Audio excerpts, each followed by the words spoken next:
procedures manual. Would you like to speak to this? Yeah, thank you Thank you very much. I believe this came with some community concerns about with a lot of development sites happening around. There's a lot of sort of clear felling of land and particularly the removal of trees, so obviously there's concerns about that and what ways and means we could initially look at to try and help prevent that, or at least mitigate the effect of losing trees on development sites. So the report I've done sort of looked at 3 potential avenues that we could pursue, or we already are in a way pursuing, to try and retain and encourage tree retention. We do have an existing local planning policy, number 13, which talks about tree retention. It's probably not as prescriptive as some other local government policies in terms of spatial parameters, if you like, and if you're going to remove a tree, how many trees you replace it with and on what a per square metre basis, and the heights of trees and widths of trees and things like that. So it probably needs to be refined and reviewed in that respect, but also it will need refinement and review in light of the new apartment codes which are going to come into effect on the 24th of May. And they'll apply just to apartment dwellings or multiple dwellings. They won't apply to group dwellings or single dwellings, certainly not at this stage, and there may be, the Planning Commission is talking that later on this year there'll be new R codes that will replace those for medium density dwellings. But in the meantime, apartment dwellings will be subject to these new tree retention and deep soil area controls, which is the first attachment I've put in your report there. Briefly sort of demonstrating what sort of controls will be in place and have to be applied to developments. So as I said, those will apply to apartment dwellings, but if the town wants to make those applicable as well to single houses or group dwellings or other types of uses, then through a revised local planning policy you could certainly consider replicating or doing similar parameters laid out in the apartment codes to other forms of development. The other, and also with some of those standards there, this, I guess the Commission standards in these new apartment codes is sort of the baseline standards. If local governments wanted to have higher or greater or more stringent standards about tree removal and tree replacement and where they go within the site and all those things, you can look at doing an alternate policy, but you do need to get the approval of the Planning Commission for that. And so that's going to add a process of time factor to getting through a revised policy expediently. A couple of other ways we can try and, well, there's already another mechanism that's in the local planning scheme that basically encourages or can encourage tree retention. The town is enabled to be able to, or has a registry of significant trees that has been identified that want to be kept. At the moment there's only 2 on there at the moment.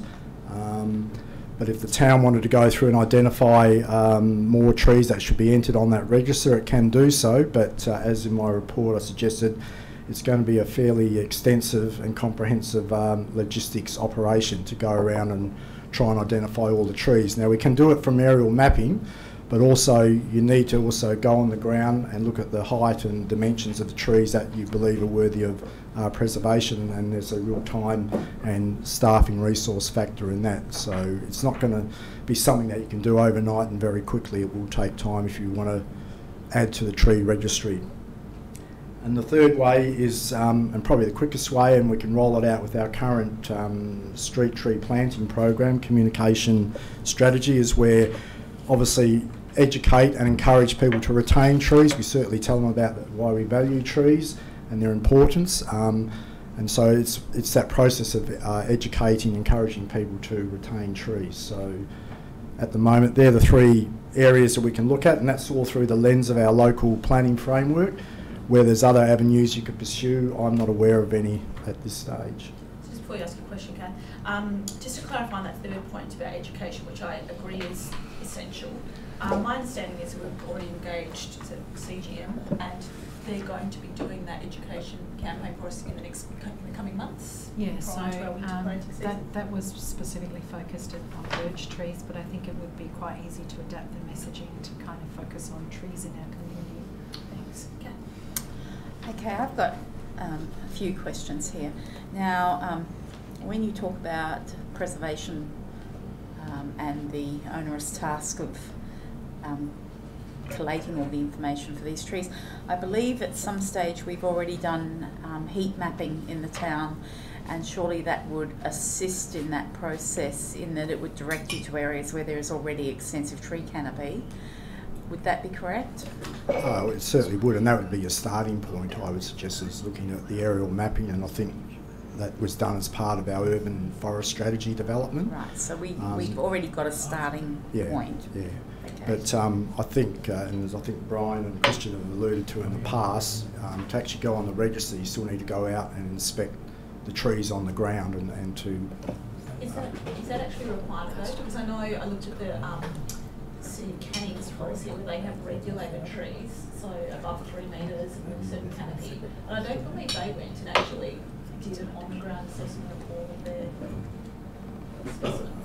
Well, I don't know how from an aerial photography you would identify the height of a tree. That would be difficult. I don't know how. Yeah, canopy. It is it? Like I'm doing right now. Okay. Through the chin. Down. So there's the heat mapping exercise that we did was actually the stratified the height of the trees. So potentially we could know where the larger trees are in the town. Yeah, just adding to the comments. The only issue for us is potentially going on private property or gaining access on that private property. People may not necessarily wish for us to do so. Just looking at what Jai's got on his screen there, that looks excellent. I'm doing it right now for free in real time. So this tree here, for example, which is on Hamilton Street opposite Palmerston Park, it was recently knocked down as a consequence of a development application that went ahead. And so whilst this map is just a little bit out of date because this majestic, large and wonderful tree is no longer there, you can see all the heights of all of the trees virtually fly over the suburbs just like this with your thumbs for free. Sorry. I think Kath was still going, but I'm just expressing interest to ask. Oh no, you can go. Are you sure? Yep. So a couple of things I was interested in. So tree preservation orders versus amendment of the planning framework. Do you have some thoughts, Tony, on a more, out of those two, what is more efficient, or, whether one would better achieve? Policy would allow you to do something relatively quickly, like it's a few months, to revise a policy. And if you were to adopt, as I said, the standards that are going to apply to apartment dwellings, that would be okay. But if you wanted to go beyond those standards, you need to go to the Planning Commission, which might be another month or two in the whole process. Sorry, Kath, I know you want to speak, but following on from yours about the tree preservation orders, I kind of feel like they're a separate thing, because at the moment that policy requires the property owner's consent, it requires an arborist report, and if we were actually making a decision to try and protect trees on private property, then that would be enormously costly under the current policy, and it just doesn't seem to fit in my mind. Like if we're trying to achieve this and we decide that we do want to have something in place to protect trees on private property, our current mechanism doesn't seem to be the right way to proceed. That's what I was trying to kind of... Just comment on that, because Tony asked me a question prior to the meeting. I suppose the tree preservation orders in the current scheme probably been around 20 years. It did have its origins in trying to do that blanket tree preservation orders. This is the best we could get away with in terms of protecting individual trees or groups of trees. Each of those trees need to be inspected.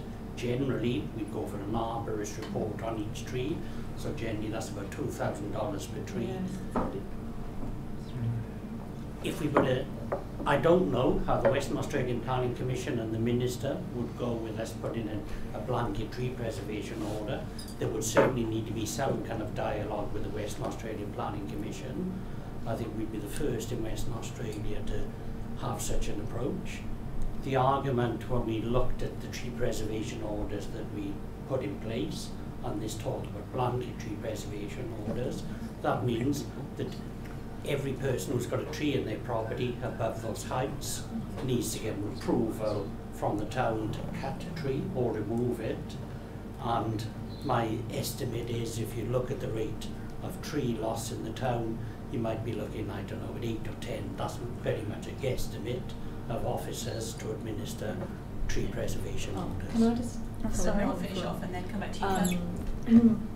So there's reference there in regards to the landscape plans. I was wondering what kind of burden or would that place on the developer or property owner, and is that something that's onerous? Is that something that's relatively straightforward? Yeah, just wanting to understand that a bit better. And then I go back, if I can, 20 years ago to South Perth, where their push for tree preservation was seen too hard.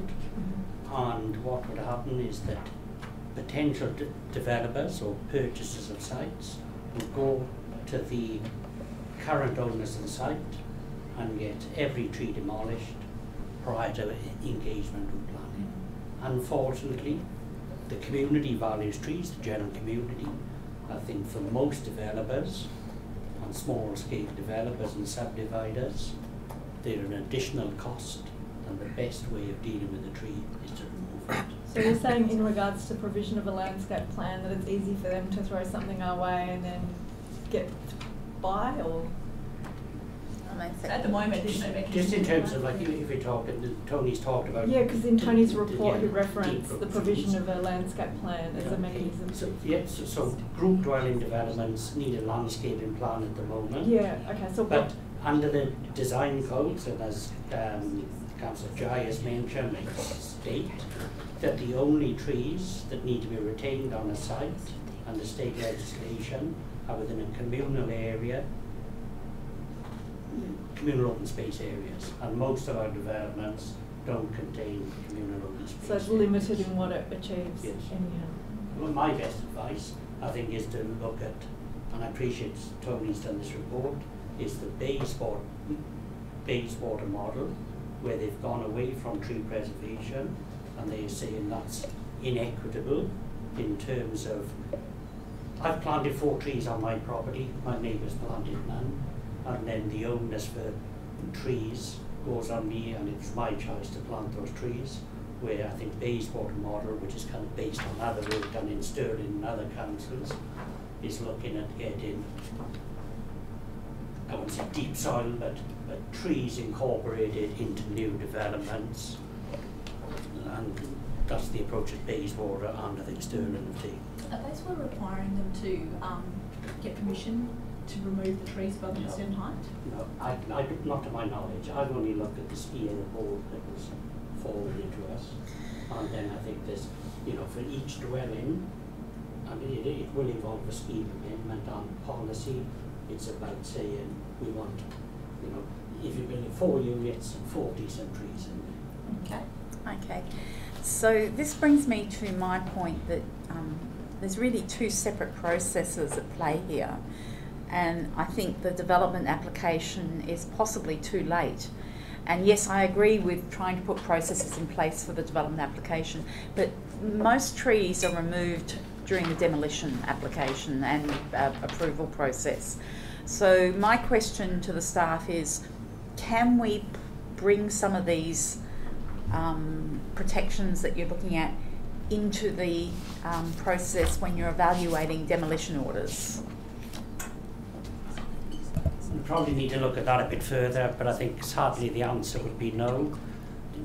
The demolitions are dealt with by the building department and the building legislation, and I don't think we'd be able to call for the preservation of trees through that process. But we can look at that issue. Is there a chance of looking at that before the OCM or not? We should, yeah. Tony? We could certainly try and have a look at it. The problem is the building legislation's under a different act and statute. Oh, I know that, yeah. So you may not be able to apply a planning provision under a different act. That's one of the issues. Okay. Okay. So some of the other issues I've got here are only minor, but for instance, you know, in one of your parts here, you've got, you know, a replacement 1-for-1 in respect to trees on the site. And I do know that some of the other councils are looking at 2-for-1 or 3-for-1, and if they can't actually fit that on site, they're looking at offsets where if you're unable to plant, the council can direct that trees can be planted offset somewhere else. Now, I don't know, that's possibly going a little bit further than what you had in your mind. And the other comment that I'm interested in, or the other question, is a lot of trees, a lot of developments and what have you, we have a landscape plan, it's approved, they plant the stuff, and then it's dead the next 6 to 12 months. So is there potential to put anything in there that says that trees that are planted, if they die within the first 3 years, that the proponent has to replace them? Can we have anything like that, or is that going too far? So I think the Bayswater policy has in there that they're required, Yeah. the owner is required to water them for the first 2 years. But what if they die? Then I guess it's part of their development application approval, is it? If they... I think it's been common in other places to say the landscaping needs to be maintained for a period of 2 years. It's who's going to enforce that, and I suppose the expectation is that the council officers will do that. And I'm not sure when the development isn't, and Christy might want to comment, an original developer, land is sold, is it then the responsibility of the owner or the developer to plant the new trees if a tree dies? So the Vincent policy that I sent through, from memory, it requires a certain percentage canopy cover at, I think, 5 years. So looking at what kind of tree they're required to put it. 30%. I thought it was 30, yeah. And so that again would imply that, you know, it needs to, at 5 years, still be alive. I'm not familiar with that. Questions? Tangentially related, you mentioned before that the art codes provide for ability for houses to, properties to shade neighbouring houses. Is there any way around that, or is that a statutory provision that we're bound to adhere to? Through the chair, that's a standard art code requirement. If the town wanted to try and implement a different alternative, we could seek to do so. We'd have to get the approval of the Western Australian Planning Commission to basically come up with those alternative provisions. We'd have to try and convince them that there were essentially unique circumstances applicable to the town of Bassendean that warranted those alternatives being accepted and implemented. And the question is, would we likely be successful through that process? It probably would be a very difficult matter to have them agree to. So does it have to relate to geographical location sort of aspects rather than just the difference of viewing policy? Essentially, we'd have to essentially what the state government is looking at doing is, as far as possible, uniforming planning controls so that when a developer goes to one council or to the next, they know what they have to do. So we'd have to try and convince the Planning Commission that it was somehow appropriate for us to have an alternative requirement that was out of step with what was in play for the remainder of metro councils. So we've talked a bit about the form-based coding versus the art coding. Is that something that could be explored through that process? Or? I think that's it. Form-based coding is totally. Yeah, the form-based codes is really a relatively new sort of planning control, if you like. It's only been, at least I know, it's only been introduced in a certain area of the city of Waterloo. The R codes already have some provisions, as Brian mentioned before, about tree retention, but they're certainly not extensive. Whereas the new apartment codes are trying to introduce that now, and as I said, it's for apartments, but later on they'll probably apply it to medium density housing as well. And going down the form-based codes path is going to be quite a lengthy process if we go that way as well. Thanks. Everyone happy to move on? Case 6.4, Mr. Kaiser, would be yours, I imagine, signed this evening. The vandalism of the street verge tree at Joseph 14 Pride Way in Dean Hill. What a coincidence. Yeah, so look, Ken Carney's an apology tonight just because it has some family issues this last couple of days. So give you some background information. This the planting that was undertaken in this estate was part of a subdivision planning requirement, and so all of the property owners in that area were aware that there was supposed to be planting undertaken, and in fact the developer actually contributed the funds towards the purchase of these trees. Sorry, I've got a question. This isn't the new estate, isn't it, that was created? Just curiosity of this, the style of tree that was put in there, because obviously there was an opportunity to make it sort of a arching way, but it's not really that style of tree that was planted, but that's more a comment, I suppose. So yes, so then the trees were purchased and the tree planting was undertaken, and then this particular gentleman, as you can see from the report, advised that he wasn't that keen on the tree being in that particular location. And there's an attached confidential report which provides you with images of what vandalism that occurred to that tree. And so this report is really seeking some direction from council. Council does have a vandalism policy which it's adopted. There has been a number of actions that council has taken over the years in regards to vandalised trees. And so there's a recommendation there following the current policy as to potential direction that council could take. Thanks, can I just try and remind me, is this the incident where there was some communication sent out from the town that was maybe, there was a plan for the trees to go in as per the developer's requirements, but then we sent a letter out to residents as well? Is this the... I'm not very clear, I'm sorry. Sorry, I'm not, so for example, it was a requirement of the subdivision. What's the question, sorry? Did we send residents an option to opt out? There was some, the planting actually occurred, and then there was two residents. Yeah. Yes, sorry, you're right, you're quite correct. There was a couple of residents who they opted out of the planting. There was a couple of other residents who didn't respond within the time frame, and as a result, those trees were planted. There was one resident who contacted the town, and I went actually out there and spoke to them, and he agreed that if we moved the tree to a particular location, that would suit them. So that's the action we took. With this other gentleman, the tree was planted, and there was correspondence from the acting manager at the time saying the tree was not going to be moved. So then the tree was subsequently vandalised. Thanks. Yes. So again, it's very quick. More of a comment.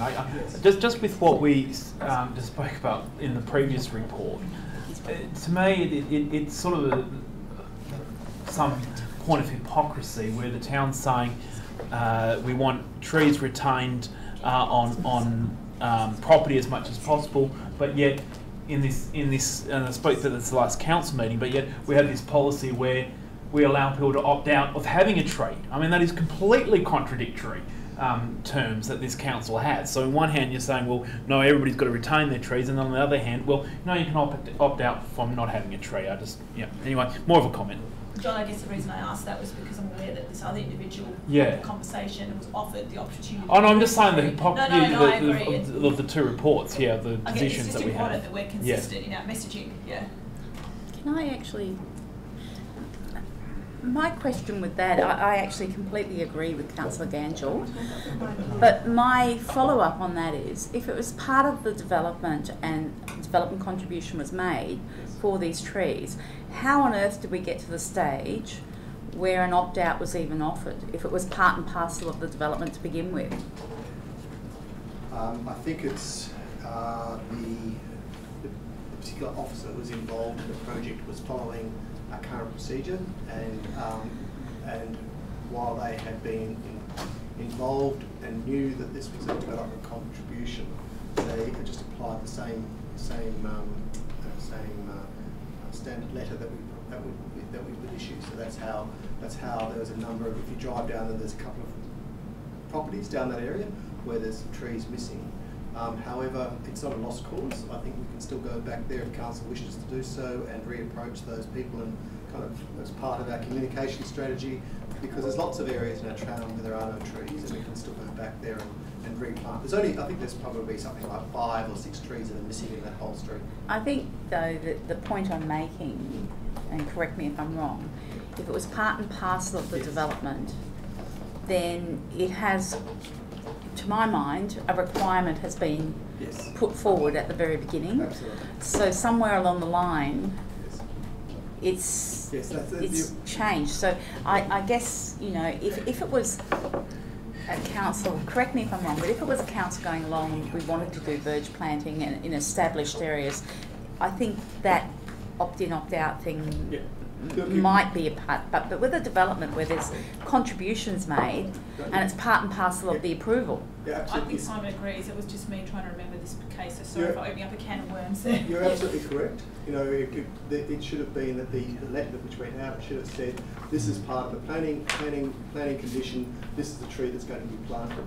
And we'll liaise with you in regards to the positioning of that tree, but you won't be able to opt out. Whereas the letter which went out, unfortunately, provided them the opportunity to opt out, and so we're left with this legacy of having some trees which aren't planted. I apologise. I think I sidetracked us anyway. No, we're talking about trees that have been vandalised. We're on 6.4, aren't we? Yes. Yeah. So what I want to say is, where did we go? Regardless of who may or isn't responsible or how much evidence there is, what we're actually considering is a tree is cut down, and is it correct that in the past, regardless of if we know who that was or wasn't, we have erected a sign? Yes. That's what I'd like to point out. Yes, Okay. yes. So in the past, the signage has been quite large as well. So as you're aware, this is quite a narrow street, so maybe that we could take into consideration that in regards to the size of the signage.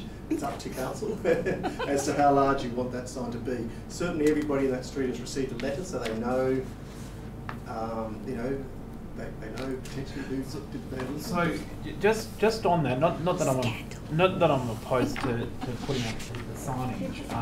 I just asked Councillor Wilson to bring up the problem with erecting signage is it potentially penalises other people in the street as well.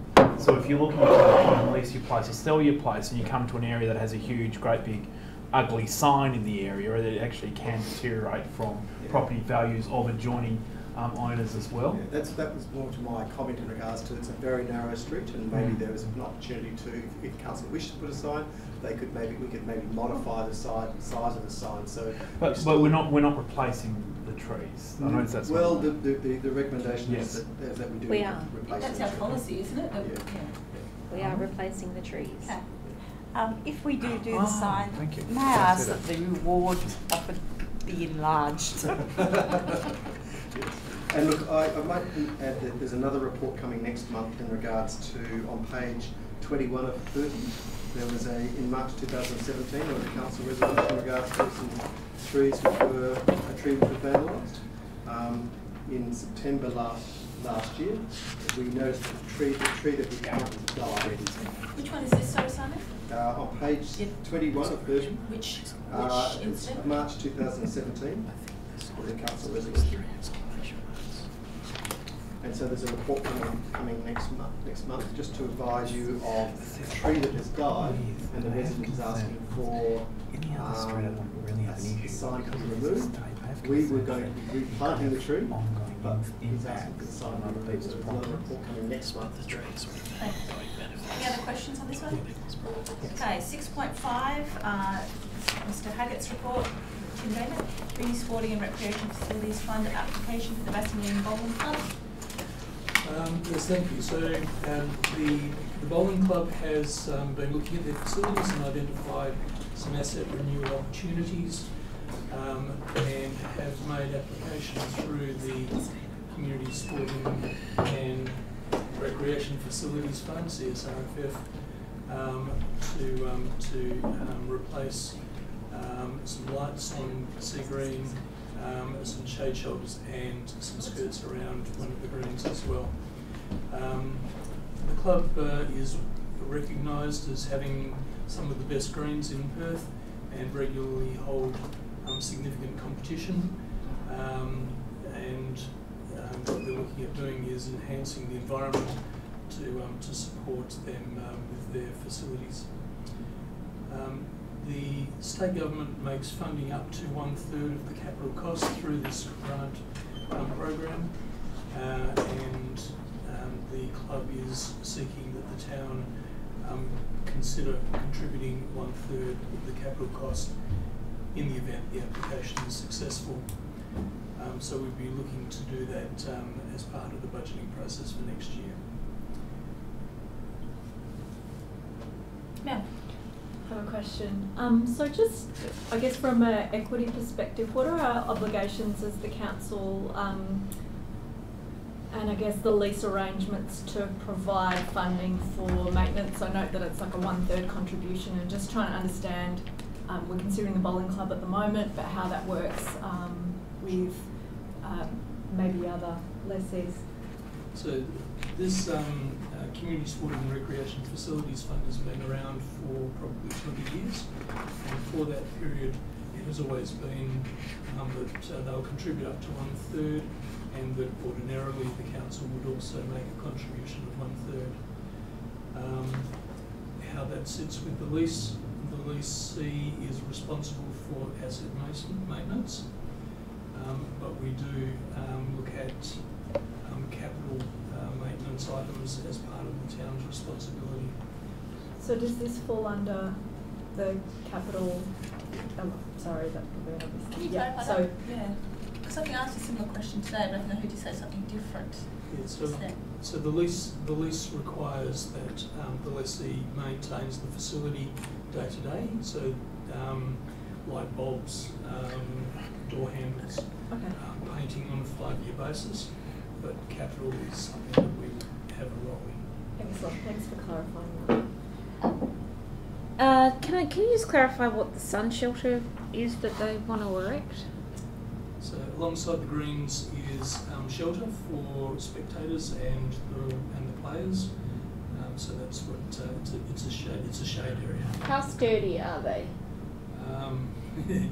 They're constructed of steel and have either shade cloth or a steel cover, steel roof. Right. So not able to hold up a solar panel. If it's just those probably not shortish high enough to okay. because they'd probably only be about 2.5 metres. Yeah. Do you know the lifespan of these items that they're requesting? Well, the shade shelter has probably not been replaced since the 70s or 80s. The skirts, the skirts on the edge of the greens. Again, I'm not aware that they are quickly eroding asset. And the lights will, the lights probably have a 5 or 6 year life expectancy. Thank you. Everyone happy? John, you have a question? Okay, thank you, Graham. 6.6. 6.7. No questions on them. That's all that we've got on the briefing agenda. There's a number of other items that will be on the OCM agenda. I can't remember all of them off the top of my head. But there will be the mid-year review, which... Oh, sorry. Yes. You can speak to it. Okay, there's the mid-year budget review, which Jill's currently copying and will bring in, so at least you'll have hard copy to take home, and we'll talk about at what point we can catch up to discuss those before the OCM. The CEO performance agreement,